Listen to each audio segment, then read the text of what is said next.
Վրաստանում եկող տարվանից բուհական կրթությունը անվճար կդառնա։ Պետությունն ամբողջությամբ կստանձնի ֆինանսավորումը, մինչդեռ մեր երկրում հակառակ պատկերն է, պնդում են փորձագետները։ Տարեց տարի աճող ուսման վճարներ, բարձրագույն կրթության անհասանելիություն, հատկապես սոցիալապես անապահով ընտանիքների համար։ Շատ մեր խելացի լավ երիտասարդներ, որոնք սոցիալապես անապահով խավերից են կամ հեռու գյուղական բնակավայրերից, նրանք ըստ էության բարձրագույն կրթություն չեն կարողանում ստանալ, չնայած ունեն լավ գիտելիքներ։ Բանասեր Դիլբարյանն էլ պնդում է, Վրաստանի տնտեսական ներուժը համախառն ներքին արդյունքը գնահատելով կարող ենք եզրակացնել, որ այդ երկիրը Հայաստանից էականորեն չի տարբերվում։ Վրաստանում միջին աշխատավարձը ցածր է, արտահանման մեծ ծավալներ չունեն, այսինքն երկիրը բոլորովին էլ թռիչքային վիճակում չէ, բայց ըստ մասնագետի իրենք հասել են ազգային անվտանգության այդ առանցքային բաղադրիչի ըմբռնմանը։ Շատ դժվար է ասել, որ Վրաստանը բարգավաճ վիճակում է եւ առավել բարձր տնտեսական ցուցանիշներ ունի։ Բոլորովին մենք խիստ համադրելի իրավիճակում ենք։ Սին է այն պնդումը, որ Վրաստանը ավելի հարուստ պետություն է,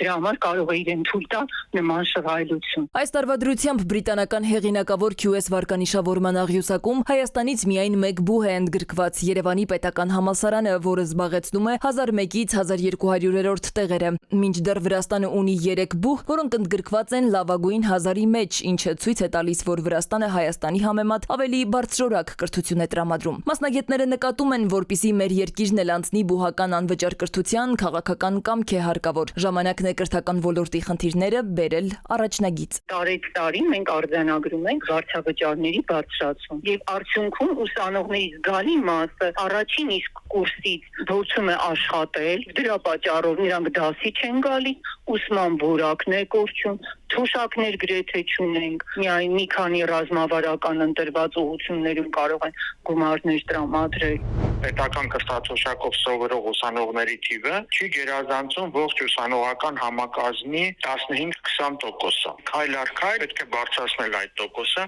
եւ հասնել մինչեւ 100%-ի։ Հայաստանի բյուջեն, եթե մենք նայում ենք, ամենաշատ ծախսերը սոցիալական ոլորտին է գնում եւ առողջապահությանը։ Կրթությունը ոչ պակաս կարեւոր ոլորտ է։ Սոցիալական ոլորտի 1%-ի կրճատումը կարող է բերել կրթության ոլորտի 10%-ի աճի։ Ազգային անվտանգության առաջնային բաղադրիչներից է կրթությունը, ասում են փորձագետներն ու ընդգծում, կենսունակ պետության ստեղծման միակ ճանապարհը կրթության հավասարության ապահովումն է, որպիսի բոլորն ունենան հավասար իրավունքներ։ Այն կարելի է ներդնել աստիճանաբար, ընտրելով ռազմավարական ոլորտներ։